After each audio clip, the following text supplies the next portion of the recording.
When some people think of a banjo, they'll think of dueling banjos from the 1972 film Deliverance. But when I hear one, I think of bluegrass. So bluegrass is just a country music genre that incorporates old-time music with jazz elements and gospel elements, and just its own form of country music. So bluegrass began in Kentucky with Bill Monroe and his Bluegrass Boys and spread throughout the United States because of its strict use of acoustic instruments and the use of banjo as the lead instrument. So today I'm going to discuss the origins of bluegrass, how it sounds, and where it has gone since its origins. So first, we're going to discuss the origins. Bluegrass began in 1945 with Bill Monroe and his Bluegrass Boys. According to George O'Kearney's article, Bluegrass Grows All Around the Spatial Dimensions of the Country, in the Journal of Geography, Bill Monroe named his group the Bluegrass Boys because he wanted to represent his home state of Kentucky. And of 95% Southern bluegrass musicians, at least 80% of them were for the Appalachian Southern states in 1964. So you have all these Appalachian musicians that are creating the bluegrass sound. So renowned folk song collector Alan Lomax writes in his Esquire article, Bluegrass Background, Folk Music with Overdrive, that bluegrass began when Bill Monroe recruited a quintet that included Earl Scruggs, a famous banjo player that made this three-finger picking style that defined bluegrass. Lester Flatt, a Tennessee guitar picker and singer. And when Lester Flatt and Earl Scruggs, they left together to form their own band, you have this old band and this new band, and these are the people that everyone looked towards to define the genre at the beginning. That's what the sound of bluegrass was, is these people. So now that we know how it started, we're going to discuss what characteristics define it. Bluegrass is unique because it uses banjo as the lead instrument, has a high and lonesome sound, and its use of all acoustic instruments. According to early bluegrass scholar Maine Smith's 1965 article, An Introduction to Bluegrass in the Journal of American Folklore, bluegrass is 5 things.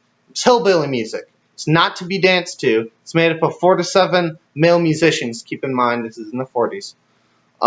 Its use of formalized structure with specific roles for each instrument, and the banjo has the main lead role. So this is the 5-string banjo. This is what Earl Scruggs played on to develop his 3-finger style that everyone thinks of when they hear bluegrass music. If you got a bluegrass band, you probably also got a Scruggs style banjo player. So other than the banjo as the lead role, another main one is the use of all acoustic instruments. So according to Neil Rosenberg's 1985 book, Bluegrass: A History, many of the early bluegrass musicians grew up without electric, therefore they didn't use electric instruments, even though they're still dependent on the microphone.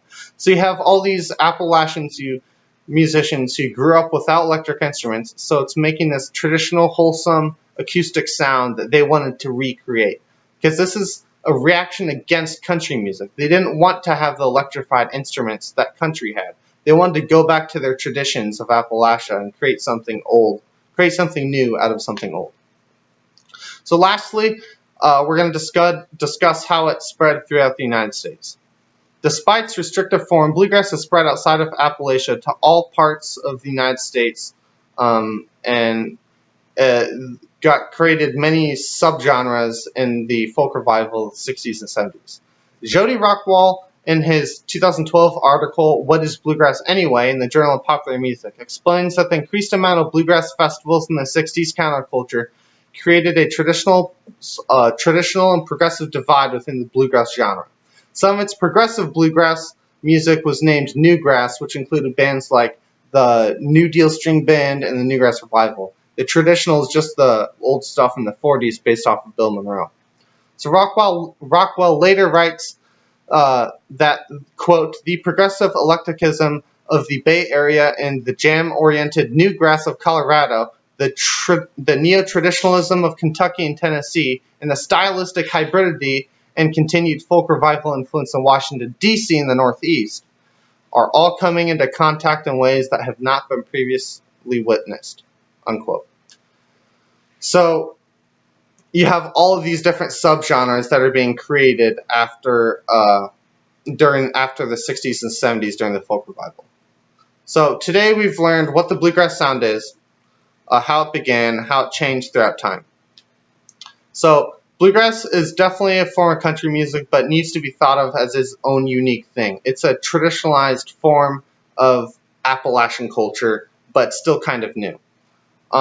So beginning in Kentucky with Bill Monroe and his Bluegrass Boys and spreading throughout the whole United States, bluegrass acquired a uniqueness in country music because of its strict use of acoustic instruments and the banjo as the lead instrument.